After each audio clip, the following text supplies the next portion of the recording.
Good morning and welcome to our Columbus Chamber of Commerce Experience Series. I'm Don DePiro, your president and CEO of the Columbus Chamber of Commerce. We'd like to thank all of you for joining us this morning for this wonderful event as we hear more about workforce and hiring, which is all on the top of our lists these days. We'd really like to thank GBQ for sponsoring this series and, of course, our esteemed board chair, the managing director of GBQ, Darcy Congrove. Darcy, thank you so much.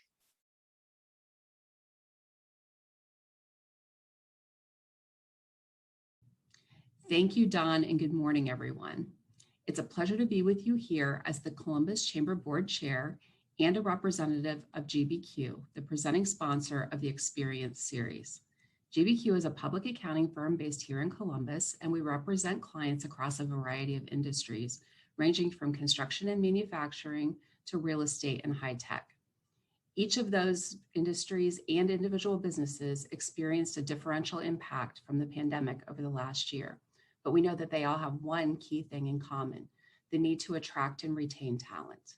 Employee engagement is a key piece of that attraction and retention strategy. So today, we're going to take a deep dive into the power of harnessing a growth mindset and enhancing a culture of workplace collaboration, a topic more relevant now than ever as we advance into 2021. We'll hear directly from a panel of experts representing important stakeholders in our Central Ohio community as they share valuable workforce trends and insight. I'd now like to introduce Kelly Fuller, the Chamber's Workforce Director, to start the program.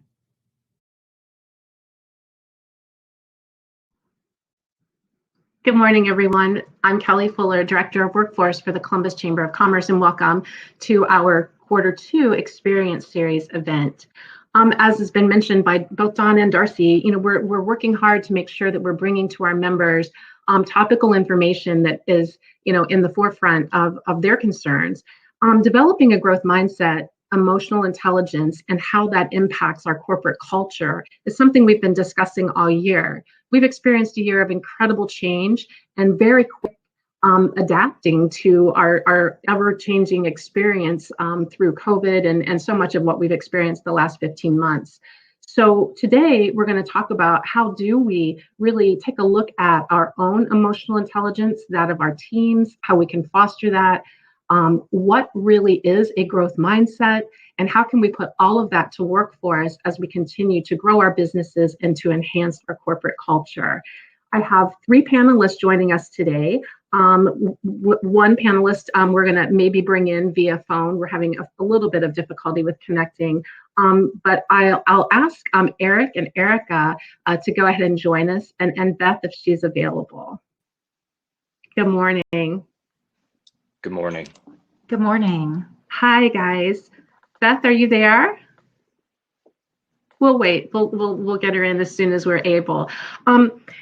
First, I'd like to introduce Erica Banta with Ohio State University and Eric Pennington with Spirit of EQ. Erica, I'll start with you. Can you tell us a little bit about your role at Ohio State? I can. Thanks, Kelly. Good to be here with you this morning. I'm the Director of Talent Management with the Office of Human Resources at OSU, serving our staff and faculty. Very good. And Eric? Yes, I'm the managing partner of Spirit of EQ. We're an emotional intelligence, data, and people development firm based here in Columbus, Ohio. Glad to be here. Yeah, great to have you both. So, Eric, Spirit of EQ, talk to us, what is EQ? What is emotional intelligence? What do we need to know about this? Well, how much time do you have, Kelly?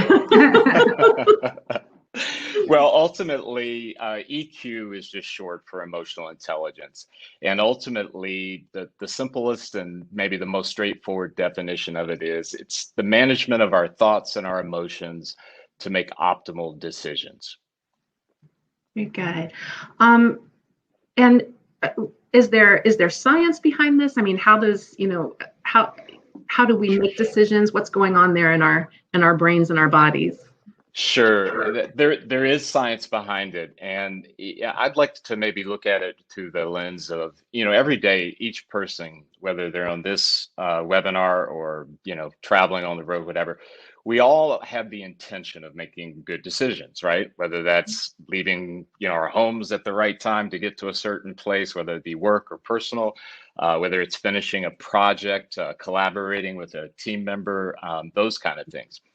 The funny thing is, though, is that emotions are the things that drive people. And I know that many of you out there might say, well, duh, Eric, yes, I know. And I have a few people that I could tell you about. The reality of it is that emotions are chemicals in our brains, and they're put there they're our ally. And maybe later as we go through the program, we can talk about some of the mischaracterizations, but ultimately those emotions are designed to communicate with us. You think of it as a neurobiological nudge. So there's a message for Eric to Eric when certain things happen. And that's a very good thing. The challenge comes is how do we manage that? Because some people, when they get angry, they scream, they shout, they react. Some people, when they get angry, are very thoughtful. They want to give themselves time to cool down before they answer. And it can be anywhere in between as well. So the reality of emotional intelligence, it's a learnable skill that helps us manage those emotions so that our decision making is much more optimal and we're getting better results. Yeah, no, thank you for that. That's a very helpful description of that. And as we do go forward, and we're talking about this through the lens of businesses, right? Sometimes, I remember, in my first job, kind of being told, you leave those emotional stuff, out in the car or at home. You don't bring it into the office. But this year, Erica, with everything that we've seen with the blending of, where does work and home kind of begin and end with working remotely? How has that impacted the workforce? I think that we definitely have, we'll talk about growth mindset. It's taking something that is perceived as a negative and turning it into an opportunity.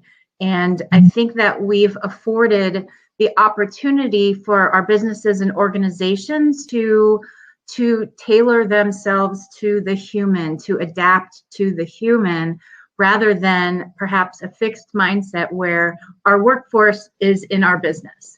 And it's a different way of building the relationship between the organization and its employees.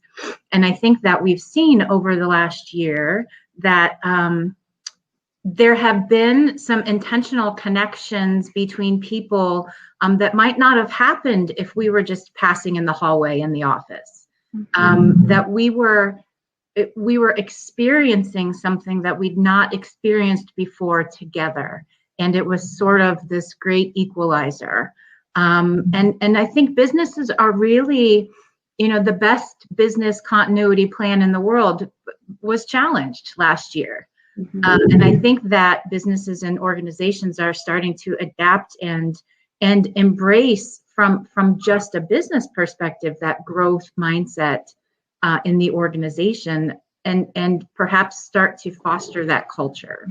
Right. A couple things around that. Are you guys getting a lot of feedback? No, okay, just me, sorry. I'm glad you're not. So a couple of things around that, Erica, I'd like to respond to. I think this year, from a business perspective, I think business leaders really were kind of coming face to face with so many of the challenges and barriers that their workforce have been experiencing, and helping to try to address some of those.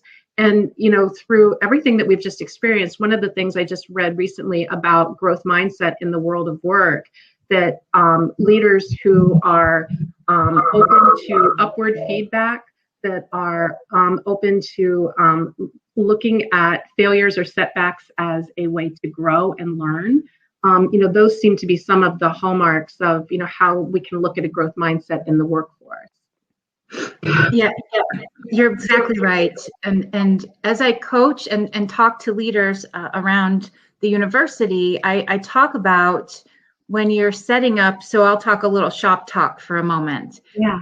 When you're setting up performance management plans, and when you're looking at some of those traditional HR functionalities that are around setting goals, we need to, if we're going to embrace a growth mindset and create that culture, we have to flip the script on those traditional goal setting activities and that traditional performance management, where we embrace not how many widgets you made, but how did the people feel around you when you made them? How are you doing your work versus what is the product, and how fast did you do it, and how many did you make? And that really embraces that core of what it is that you're talking about, is fostering that growth mindset around some of those performance management practices. And it's not easy to do, because that's not something that we've traditionally learned in business. We measure your effectiveness and the things that you've done and produced, not your emotional intelligence when doing your work. So it's going to be that's a huge cultural shift, and I think that people's appetites for embracing that culture is stronger now more than ever. Yeah, I agree. What are your thoughts on that, Eric, as far as like thinking about like emotional intelligence and how the recognition of our emotions and how that plays into developing strong growth mindsets in the workplace? Well, certainly, I think it's a key component in as much as that, as example in our work, we have tools that actually measure the emotional intelligence of the individual. So that gives them a good sort of starting point to understand where they're at. And then as you go forward and they continue to develop, be it a learning plan or something of that sort, they can begin to get into that level of mastery, so that when they're in, whether it's the volatile situations with maybe a team member, maybe it's a difficult decision that has to be made from a workforce perspective, and whether or not there is a layoff or something of that nature, they position themselves to make better decisions again, and that's going to determine the outcomes. And I think most business leaders, that's the key thing that they chase, typically day in and day out. This way is a much healthier way to get there versus just looking at it from, as Erica mentioned, just an effectiveness thing. Did you get it done or didn't you get it done? Because again, those emotions are what drive us, and learning how to manage them is key. Yeah. Talk a little bit more about the assessments and the tools that you use, Eric, and how that can be have an impact for a business leader and an organization. Sure. Our tools are typically designed from the perspective, again, as measurement and getting a snapshot of where that individual, and by extension, the group, maybe dynamic, a team. Once that's been measured, and we have a very highly valid, reliable tool. There's been a number of these assessments done across the globe, and that's important, not from the standpoint of depth, width, and all of that. It's important because we know we're working with good data, right? And good data leads us to those better outcomes. Typically, and I want to stress this, Kelly, and I know, Erica, you know this as well, it's not a one-time experience where we give them information, almost that, oh, I'm very empathetic. Great, thanks for letting me know. I'll see you next year type thing. Because as we all know, human behavior, and we've all developed these different neural pathways that have been there for years, change is very difficult. So we believe in a model that is a come alongside of and grow that, so that we have a change in outcome and as the behavior goes. So from that perspective, the tool is the starting point for us to understand from a data perspective, what do we have, where's the person at, and then carve out a pathway for growth. Very good. I do want to mention, and I think maybe you've touched on this just a little bit with that response, Eric, but we do have a question from Jason Melton, who's joining us today. Soft skill areas like EQ, growth mindset, adaptability appear to be very subjective. And if an immediate manager or leader lacks the right level of these areas, it can impact how an individual employee is skilled and coached. Have you seen any models to quantify those areas of ways to control subjectivity and bias? Sure, that's a great question, and I would tell you there is some data out there about that, but I would like to go to that route of, for example, with us, we start with leadership first, so that they grow their emotional intelligence and they grow their ability to understand it. We've even had clients who, as we've gotten into engagement, will say, well, I think my people over in this particular work group could really use this. And we'll always say to them, well, our process is we need to start with those who are leading the engagement or leading the organization. Because if it's absent at that level and present at another level, you're going to butt heads. And it will be, to what Jason just asked, it's going to be this subjective thing. So from that perspective, from a real world approach, we want to start there and begin to cascade from that point. However, as I mentioned, there is data that can give you more quantifiable. But again, if you don't get it at the leadership level, it's very difficult to see it throughout. Yeah.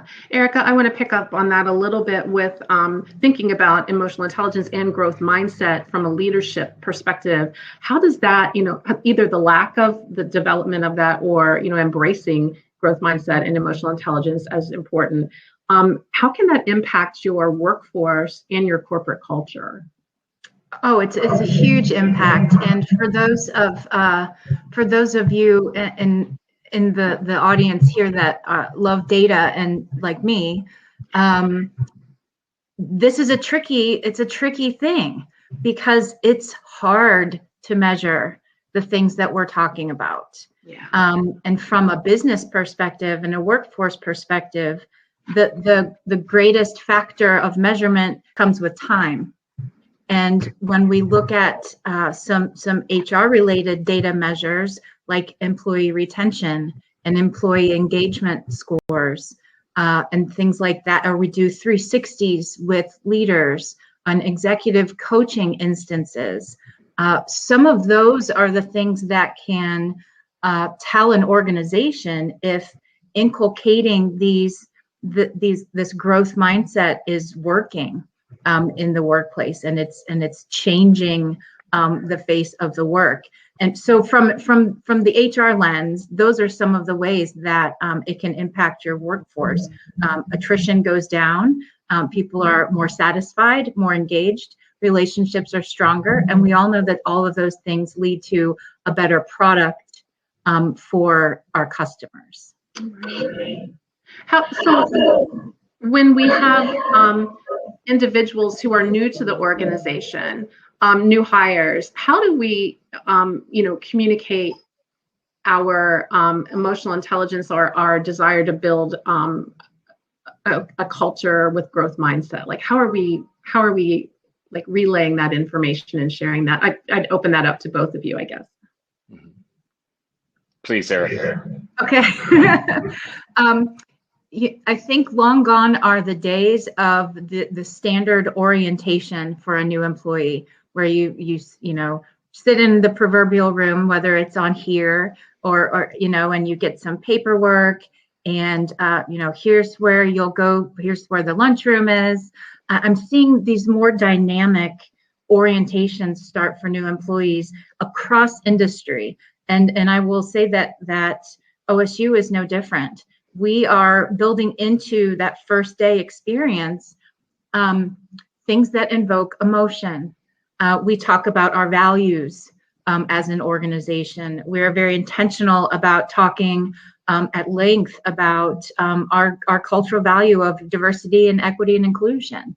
And these are topics that not only inspire and get people excited that they've chosen their new employer, but it also level sets that foundation of this is important to us, and we're going to talk about it right out of the gate. Yeah. There's something that you said there too, Erica, that I think is really, really great in the sense of that the idea that it's intentional is very, very important for these things to be intentional in nature.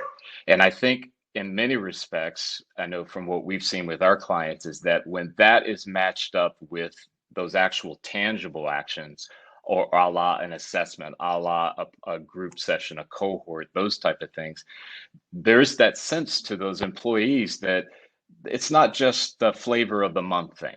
It's not just, well, yeah, that's a great idea. We're going to look at that and maybe in the next quarter, because most of us have been there. We're watching very, as much as it's an orientation for us as the employee, it's really an orientation for the employer too, for them to get a sense, do they mean what they say? And that's a powerful point to remember. Yeah, I agree. And I do want to pick up on something else that you said, Erica, that I think is, really worth talking more about is, as we, what does emotional intelligence and growth mindset mean around diversity, equity, and inclusion in the workplace? How important is, both of those, EQ and the growth mindset, to having an organization that really fosters a diverse and equitable workplace? Yeah, I would say that there's so much of an intersect in the Venn diagram of everything that we're talking about, which is why I love having these conversations, because we can really look at the concept of empathy. And when I'm thinking of DE and I work, we want to not only embrace diversity of people and diversity of culture, but diversity of thought. And the inclusion piece, we can have diverse hires, but if they're hired in and there's not a sense of inclusion, then that isn't going to be a good employee experience. It's not going to be a good experience for the employer. And so there is a huge intersect in between EQ, growth mindset, and looking at diverse hiring practices. Kelly, if I could add to Erica's point there, and I steal this from Walt Whitman, the idea that curiosity and not judgment. And I think that's really one of the big areas that we emphasize in our work, is that we need a lens of curiosity. And I think it flows over the DEI. It's that idea of, instead of me wanting to come to a quick conclusion about who you are, where you're from, what you've done, all of that stuff, is that idea of, well, I wonder, so tell me a little bit about, I want to understand. There's nothing wrong with judgment, except if you haven't exhausted curiosity, you're probably making it with faulty data.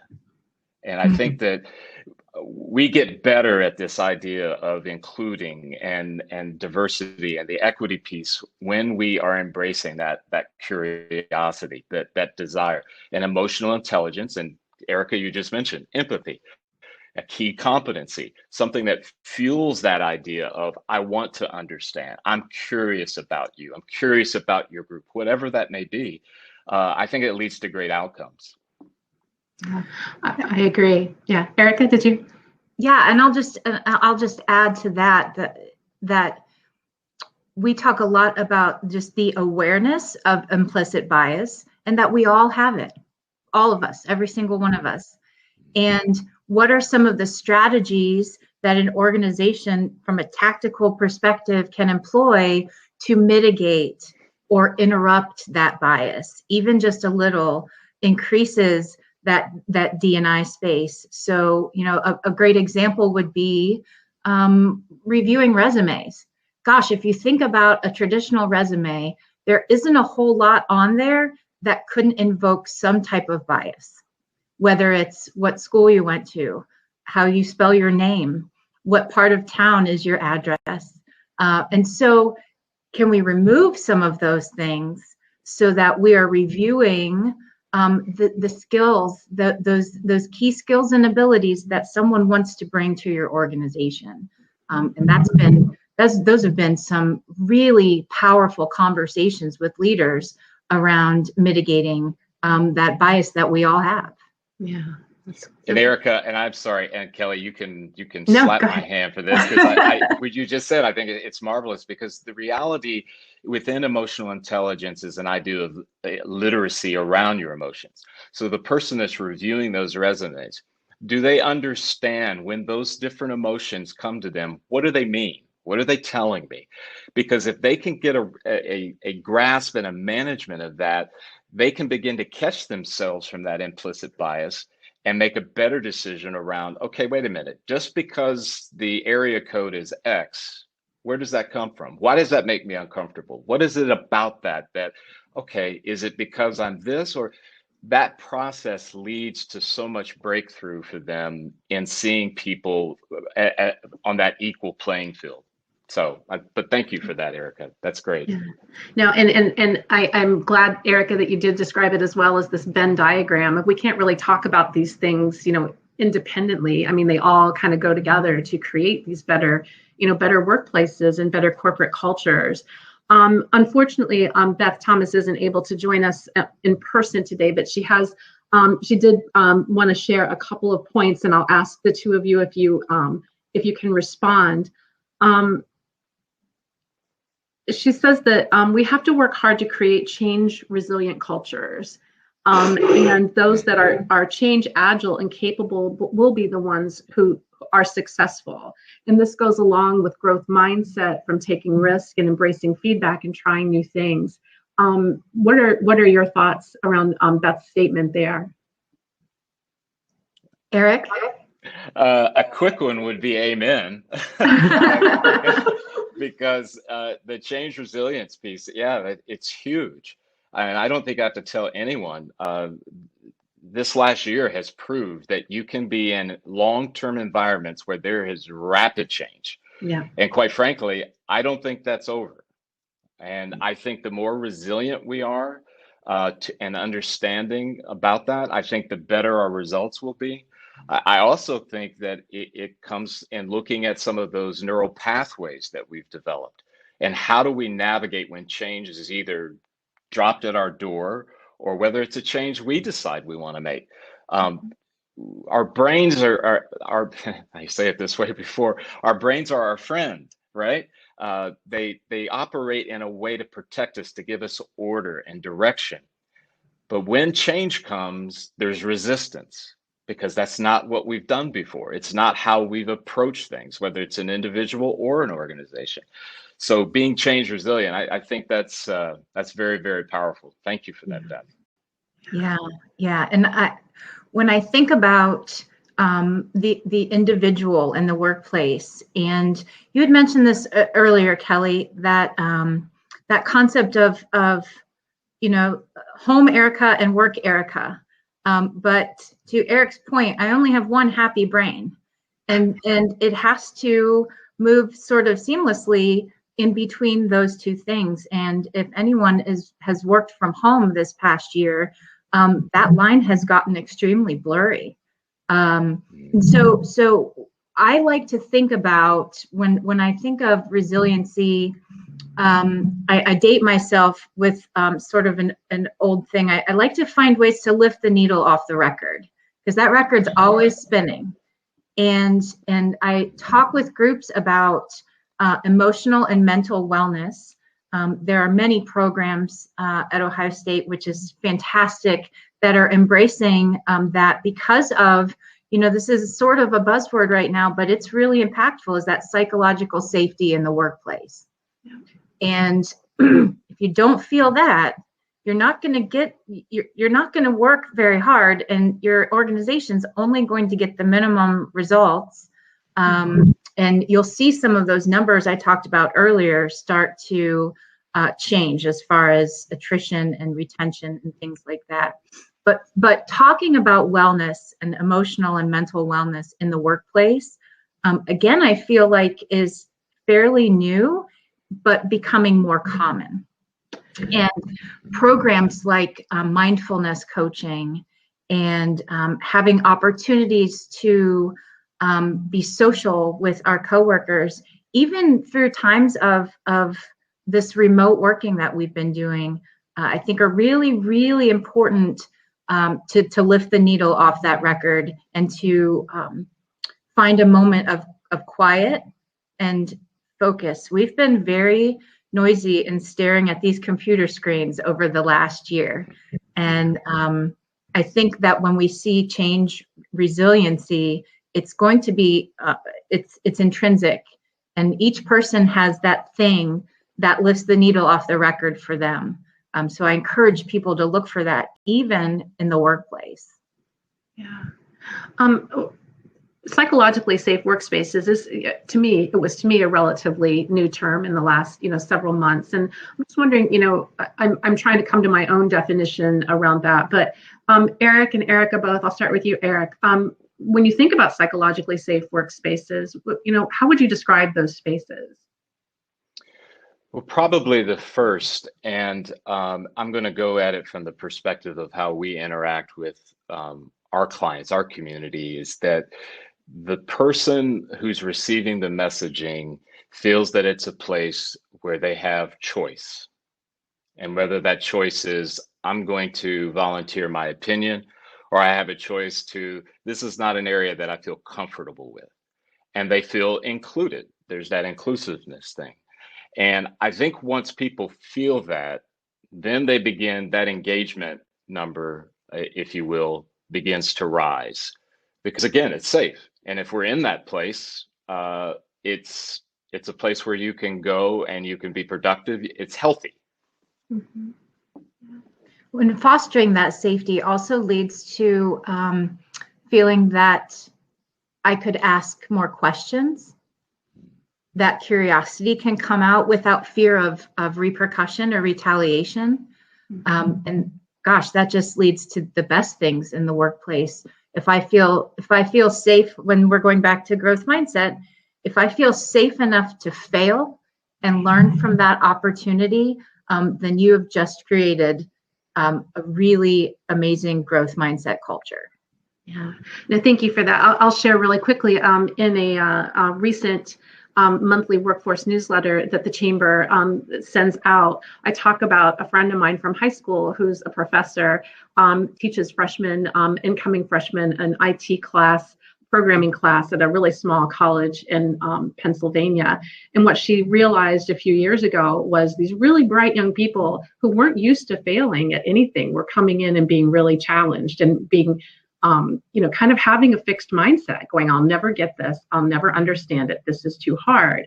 And what she started doing after doing some research on growth mindset was she started modeling the behavior. So every semester she would learn something new. And one time it was crocheting, and she would be doing this in front of her students to show, I didn't know how to crochet 3 weeks ago, but now I'm learning. She taught herself how to rollerblade, which those of us who love her dearly were terrified for, but she still did it.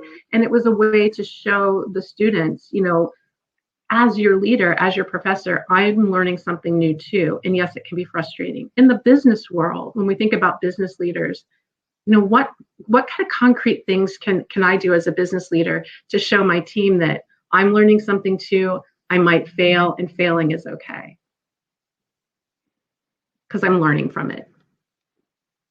I have a very simple one, and that's rooted around the idea that some things are better caught than taught. And it's modeling. It's that observation. I would imagine that the students in the school you're talking about, they may not have come out and overtly said, oh, I see you're embracing the growth mindset, so therefore I will too. Right. I think it's an observation thing. Like we all do that. Can I trust this person? Is this person, do they care about me? If I get that sense, and then they're willing to navigate some difficult changes or taking on something new, I'm probably going to be much more inclined. And for business leaders, that to me that's the definition of leadership. It's that influence. Mm-hmm. Yeah. I think that for me, it's around, as a leader, being open to feedback and asking for it. Asking for feedback, not only from my leader, but asking for feedback from the people who are on my team. And that is a new behavior for some leaders. And trying on new behaviors often feels uncomfortable. So those conversations might need to start as scripted, where they're, having a weekly tag with an employee might need to have an agenda and build in those questions. how do you think we did last week? How am I doing? What can I do to help you this week? Really asking for that feedback. And then when delivering feedback, making sure that it's actionable, that it's constructive, that it's based on, a key tenet of growth mindset is that positive feedback is based around effort and not natural ability. That fosters that sense of growth and learning is a key important thing on that team. So there are some tactical ways to build that in without having, I guess I'll say, a highly emotional, intelligent, in touch leader. That's a way that an organization can start to foster that a little bit with some strategies. Yeah.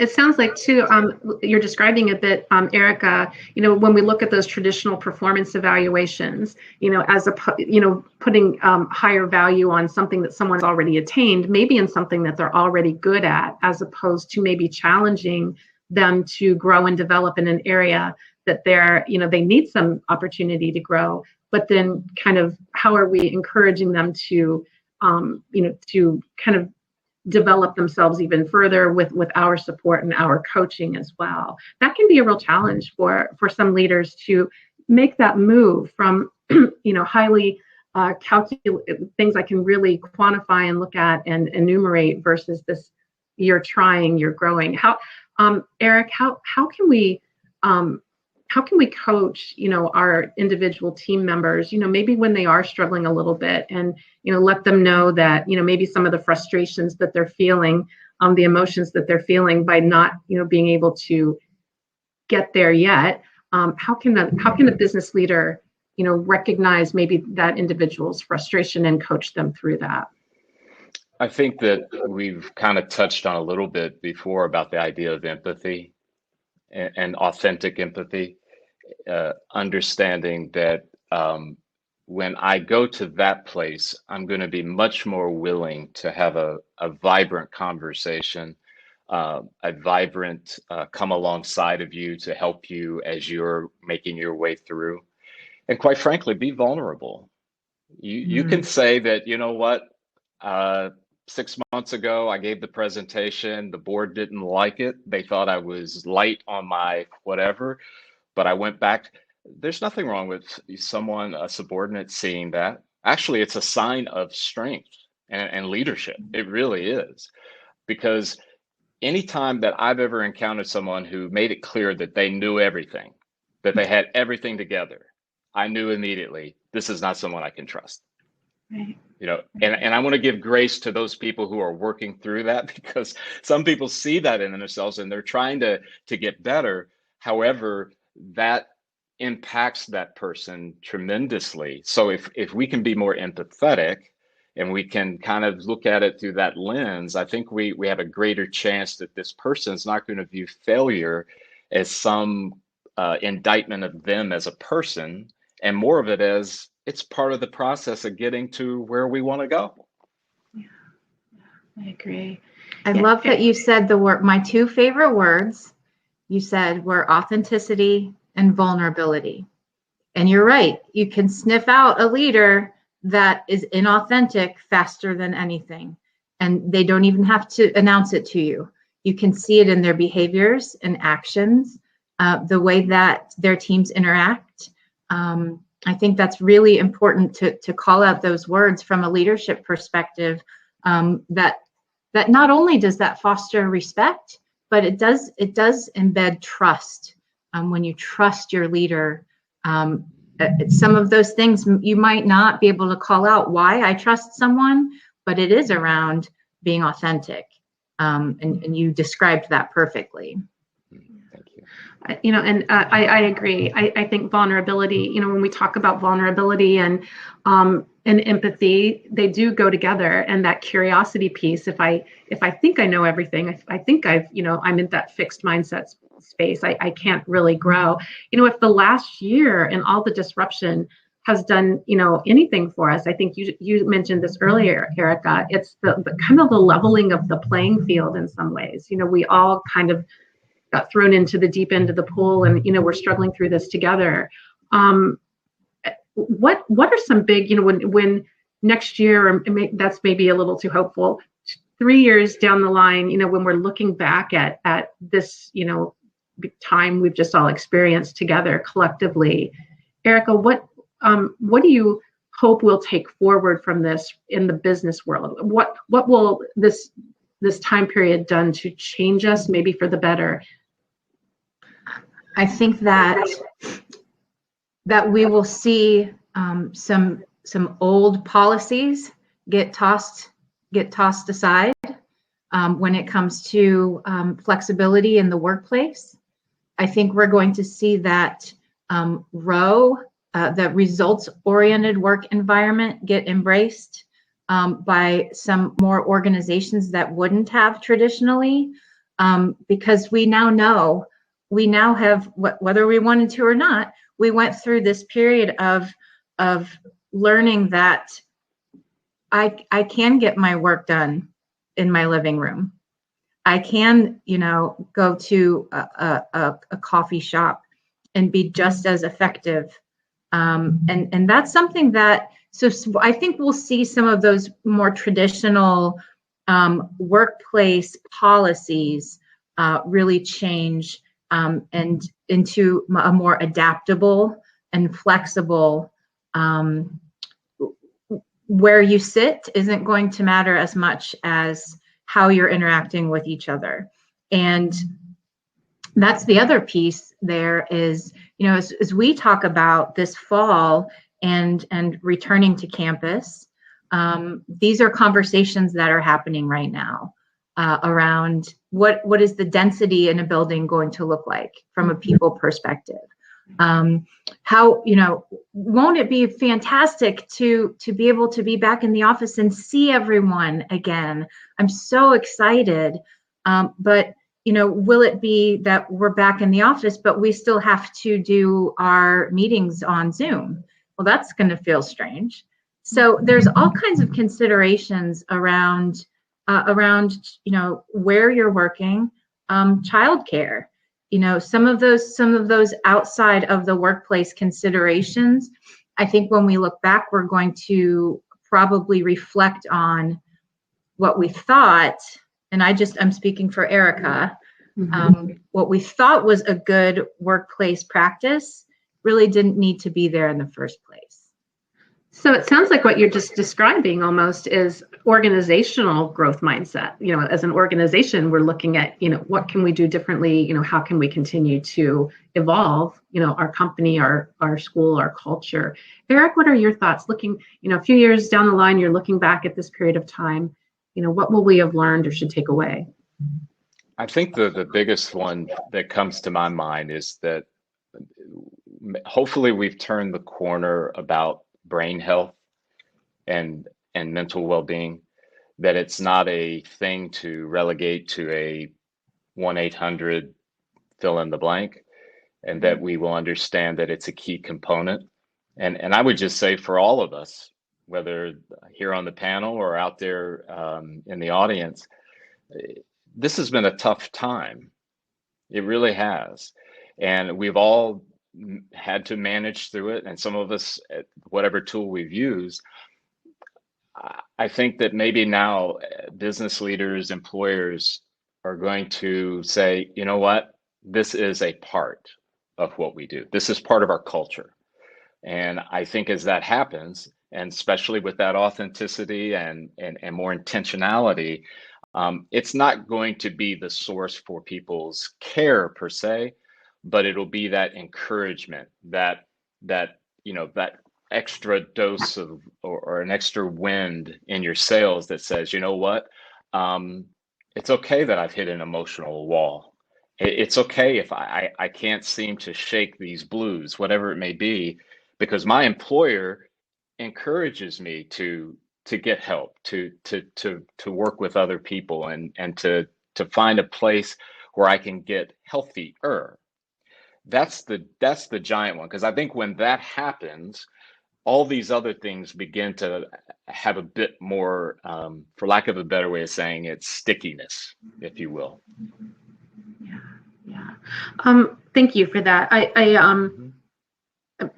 Going back and responding to something else that Beth has shared with us, and just love to get your take on this. Workplaces are seeing a shift to favor soft skills, the emotional intelligence, like dependability, critical thinking, and adaptability. She also mentions empathy. And she says empathy, which is often used interchangeably with emotional intelligence, is taking its rightful place on the list as well. She also mentions that 85% of people, based on her data, are not happy at work. So what do we do as employers? I mean, how do we gauge, how happy our folks are, how important is being happy at work, to all of us as individual contributors or to leadership? I think one of the things that leaps out to me as leaders go, I mean, obviously that 85% number is a lens into where we've got it wrong in the past. And I think leaders should just come out with that vulnerability, that authenticity, say, you know what, we've missed it here. In these 3 areas, we didn't do a good job, but we're going to change.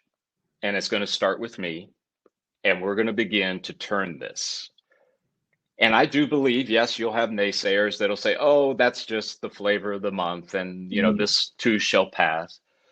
But if that leader can stick with that, and again, to that change resiliency, right, and can apply the things that we've been talking about, they'll move to a place where that 85% will start to see another direction, as in down.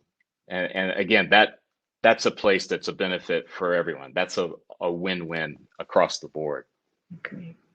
I think when an organization does an employee engagement survey to get those numbers to say, this percentage of our employees are happy, this percentage, blah, blah, blah, what can we change, what can we improve? And then there is no action done on those survey results.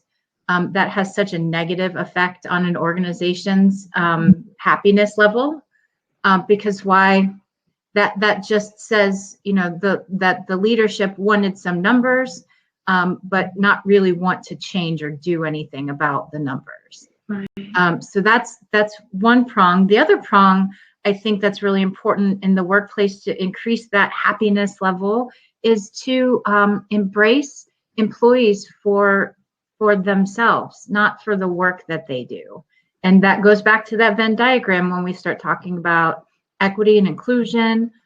We start, embracing. I'm in a rock band, and my leaders love to talk about that. That doesn't have anything to do with my work that I do, but I feel seen and heard, and that my life outside of this laptop is just as important as it is inside of it. And that, I think, increases employee happiness tremendously, and isn't a very hard lift. But again, we have to be intentional to do that. Yeah, I agree. Kelly, if I may really quickly, there could be some out there who might say, well, okay, I get it. Yeah, we need to start that. We need to do that.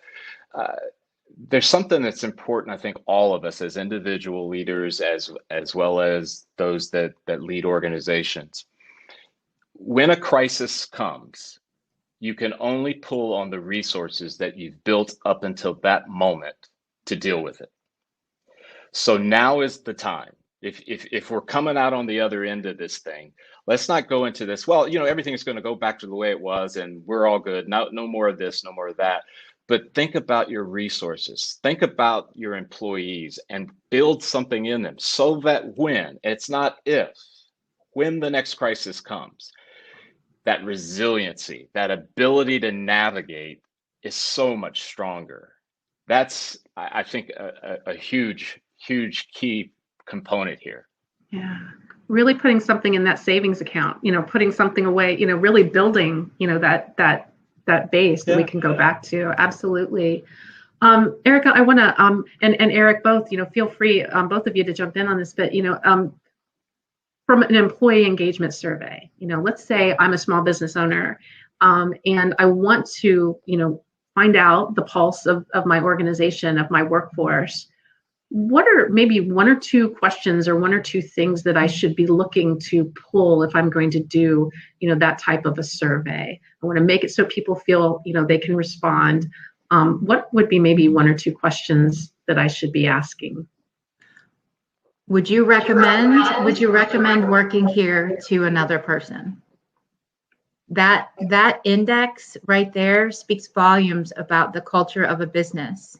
And you can interpret and extrapolate some pretty good stuff. If you start with a scaled question, how likely are you to recommend working here?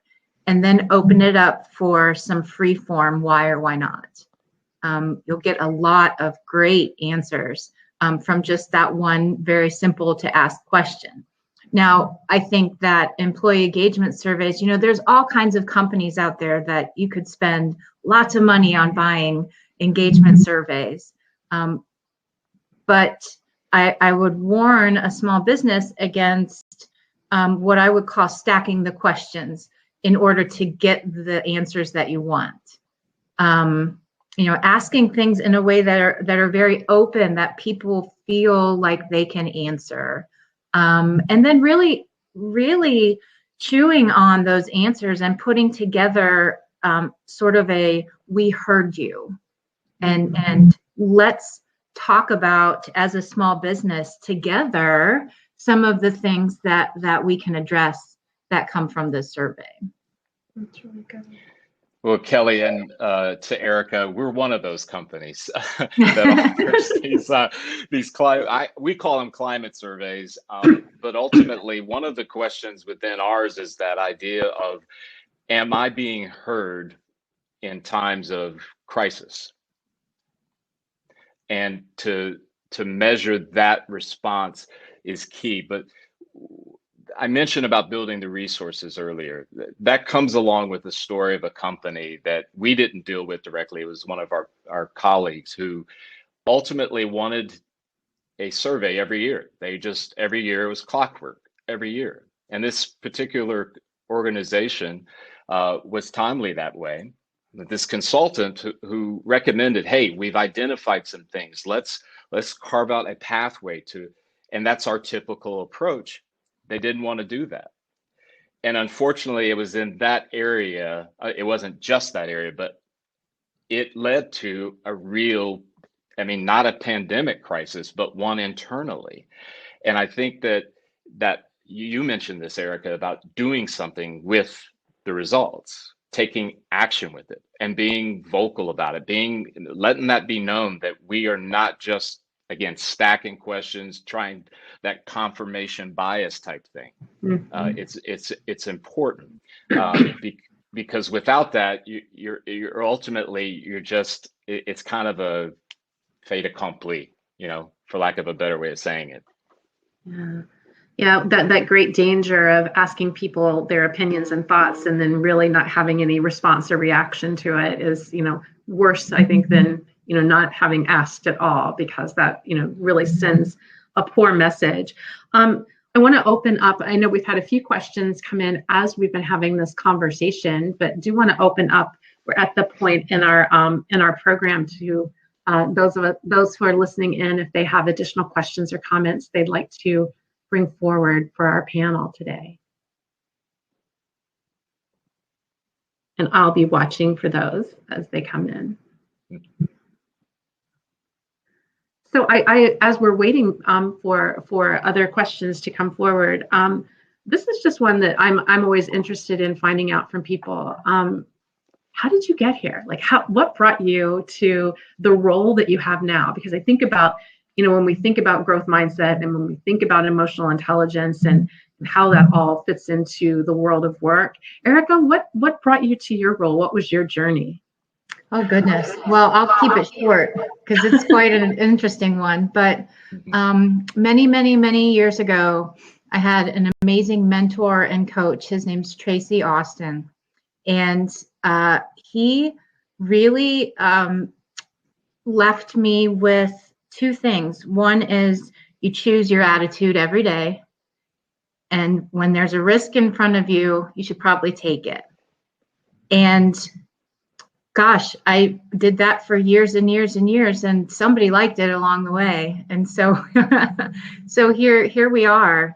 I went through some EQ training many years ago, and it was the language of my heart.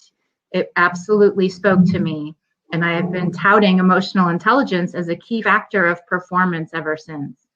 So when I work with leaders and businesses, we start by talking about EQ, and I've crossed over industries, and what I'm finding is whether I'm in manufacturing and distribution or academics or retail, that those basic foundations of growth mindset and EQ are the same. It's not a skill set that needs to change because of your industry. And interacting with humans is just a favorite thing of mine. So I'm lucky to be where I'm at today. So for me, Kelly and Erica, it really was a case of I am living proof that life is not linear.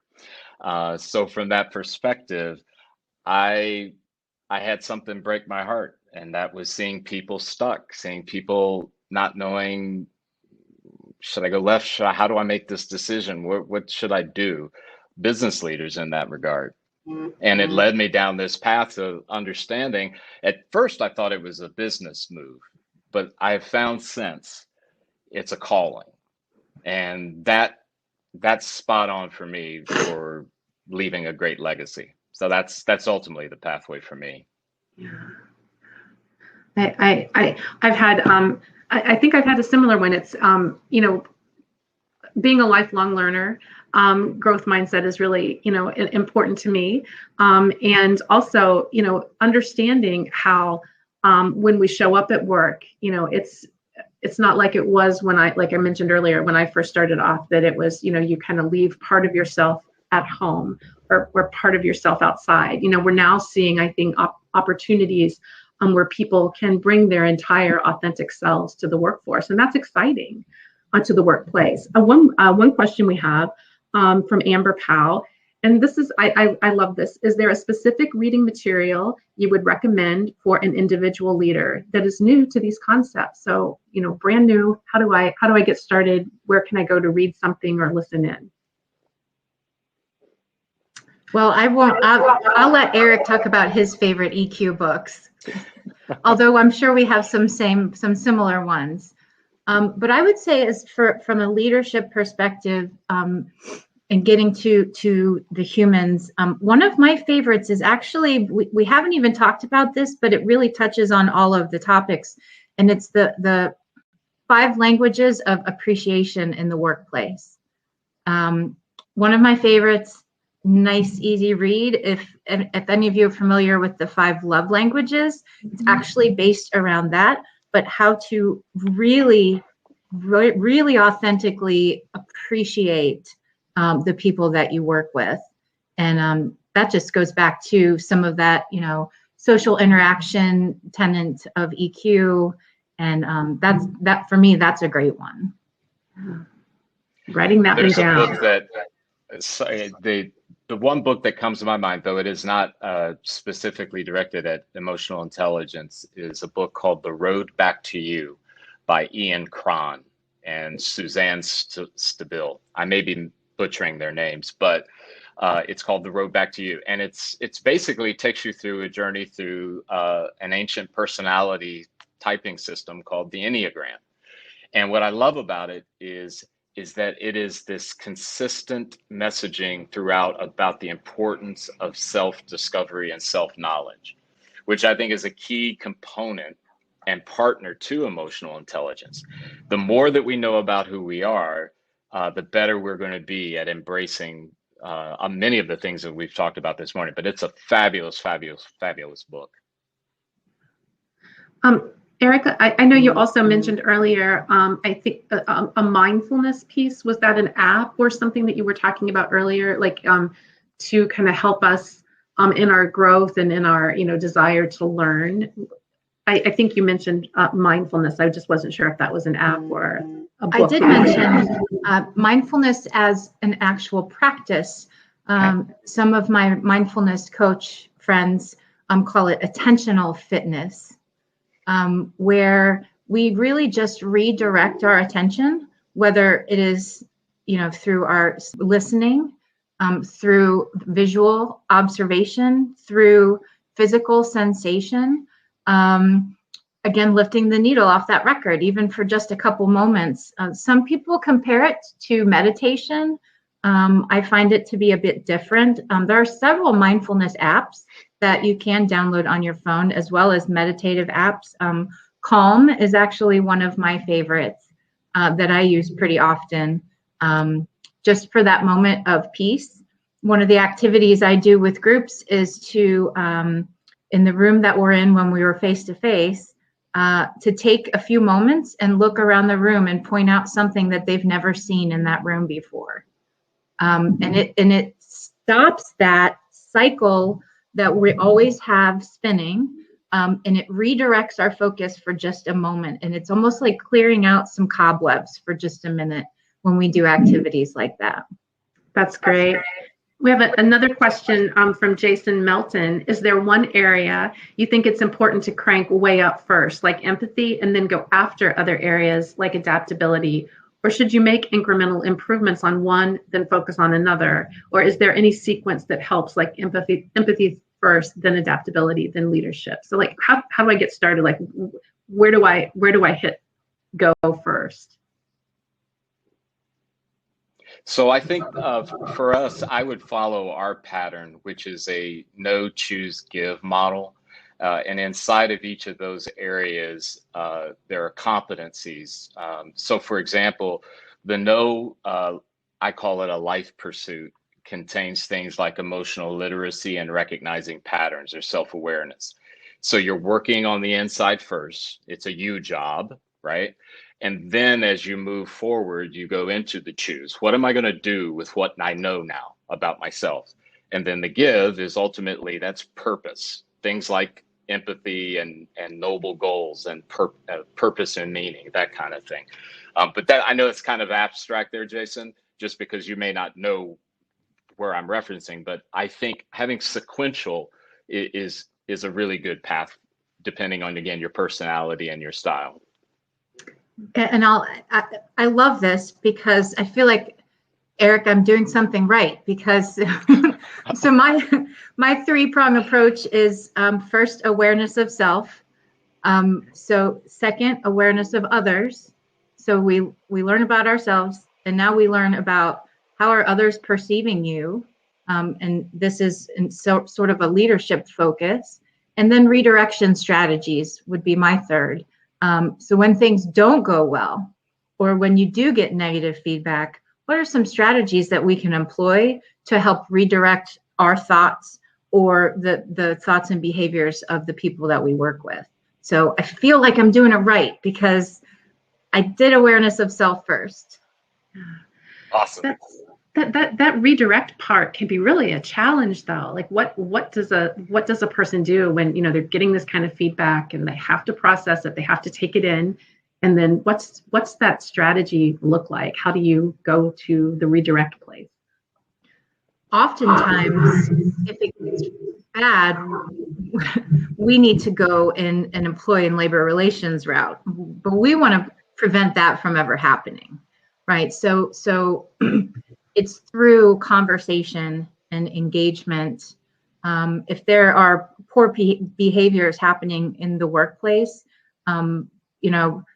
putting your ostriching, I call it, putting your head in the ground and just pretending and hoping it goes away, just says that behavior is okay to those employees. And they don't get the chance to say, gosh, I didn't realize what I was saying was impacting other people like that. And so we have to be open to talking to each other. Leaders have to be open to delivering feedback. And receiving feedback is just important as it is giving it. And that's hard. Like I said earlier, trying on those new behaviors feels weird and uncomfortable for a while, but that's where the real growth comes from. Yeah, I agree. I would also add too, and something I've discovered recently is that setting aside specific times of the day, because so much is flowing at us. And this technique is rooted around the idea about truth. So I'll ask myself, okay, is what I'm thinking true? Is it true? And then I'll ask the follow-up question. Do I know for certain that it's true? And this is interior work, right? It's when I totally butchered the call in my head, right? I'm thinking I'm the worst. No one understood what I was saying. And the inner critic begins to chant, oh yeah, you're right, Eric, you are the worst. And I've been telling you that for years. We need to be able to stop and go, okay, wait a minute. Is it true that I'm the worst? And do I know beyond a shadow that that's true? Because what happens is, Kelly, I just noticed, right? You kind of start laughing a little bit because you're kind of going, of course I'm not the worst. There is no worst. But you know what? If we're not careful, we'll go through days of hearing all these messages, all these things that just, it bombards us. And we begin to adopt that. So I like this idea of, just stop for a moment and examine what it is that's going through your head. I love a calendar appointment too. That's a wonderful way to remind me to do it. Yeah. Yeah, no, that's a really, yeah, absolutely. Give it so much importance that it's right there on the calendar to say, we're going to spend some time, working through that. I'm thinking about what you just said too, about how we send ourselves so many, negative messages. I can go back to, a time when, I got picked last for basketball. What did that mean? And you continue to message yourself that way too. But I guess also tying in this whole piece of empathy around this too, understanding that everyone around us is probably doing that too, right? So to be aware that people are giving themselves, these negative messages based on, gosh, I really, totally messed that up. And, it was the worst and I'll never recover and I'll never get over that. Goes back to that fixed mindset, right? It's like fixed in that place, like I can't get any better, when we know we can, if we're intentional about it and we give ourselves that space and grace that you mentioned, Eric, to grow. I've really enjoyed this conversation today. I'm sorry that Beth wasn't able to be with us in person, but really appreciate her input and questions and commentary as well. Erica and Eric, thank you both so very much. Thank you to all of you that joined us for the conversation today. Please know that in the next week or so, we'll also be providing some thought leadership as a follow-up to this conversation. And for our chamber members on the call, part of our offering to you is to come into a huddle on June 24th, and we'll be able to ask even more in-depth nuts and bolts questions with members of our panel. I want to say thank you and stay safe and be well, and join us again for another chamber event. And we have a few closing remarks from our sponsor at Local IQ. Thank you. Hello, everyone. I am Ruth Ann Alvarado. I am a multimedia sales executive with Local IQ and the USA Today Network. It's a pleasure to be here with all of you this morning to wrap up this important conversation. Local IQ is a very proud partner of the Columbus Chamber and its Experience series, and we recognize the importance of facilitating conversations on workforce and talent in our Central Ohio community. I am very excited to be here today to have an opportunity to quickly paint you a picture of the large scope of marketing expertise and resources that we are able to bring to the table for our clients here at Local IQ. We provide sought after award-winning journalism to over 260 local media brands across 46 states. So the power and reach of our network is truly unmatched, locally, regionally, and nationally. Our educational and informative editorial content is a vital resource to 1 of every 2 adults in the United States, with over 140 million unique monthly visitors. We were able to truly see the large impact that our journalism plays in the daily lives and decisions of individuals all across the country with the hit of COVID in 2020. It was staggering to see how many millions of people were seeking trusted content to ensure that they were up to speed with daily changes with the pandemic. We've seen firsthand the value of providing trusted local journalism to the communities that we serve, not only to educate and inform our readers, but to bring a robust and highly qualified audience to our advertisers. As the daughter of small business owners, I understand that marketing is just frankly too expensive to waste on reaching an unqualified audience. Our large amount of solutions and unmatched reach enable us to develop customized strategies where we focus on specifically delivering your message to your defined target audience. This allows us to get directly in front of consumers who are more likely to convert and engage with your brand. So ultimately minimizing marketing waste. We are able to simplify the marketing process with having one key point of contact that can assist with the full arsenal of digital solutions, traditional print, event-based marketing activations, targeted assets, direct mail, customized promotions, and many more. I just had a conversation this week with the Columbus business owner who said to me, wow, I didn't know the Columbus Dispatch did all of that. Local businesses really are continuing to be amazed at the scale and reach that we can provide. We provide industry-leading proprietary technology that others do not have access to. We have innovative tools, Facebook partnerships that allow us to target smarter and more effectively. Our competitors just simply don't have the technology and access that we are privy to on the social platforms. We also have full transparency reporting consultation, intelligent business solutions, layered strategies, and we are the largest Google Premier partner in the country. If you need assistance in fine-tuning your marketing and improving your ROI, please reach out.